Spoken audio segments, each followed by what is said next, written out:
আজকে সারা বাংলাদেশে আপনারা দেখবেন যে প্রতি বছর অনেকগুলো জামাত করে বাড়তেছে, আলহামদুলিল্লাহ।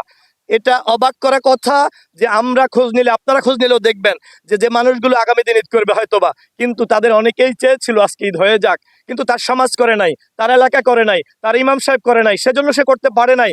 বর্তমান বাংলাদেশের অধিকাংশ মানুষরাই চায় এই ঈদ নিয়ে বিশ্বে এই বাড়াবাড়ি আর বিতর্ক আর ফিতনা না ছড়িয়ে বিশ্বের মানুষ এক হয়ে যায়। আমি আলহামদুলিল্লাহ আমার জন্মের পর থেকে বুঝ হয়েছে দিয়ে আমি ঈদগাহে নামাজ পড়ছি ইনশাল্লাহ।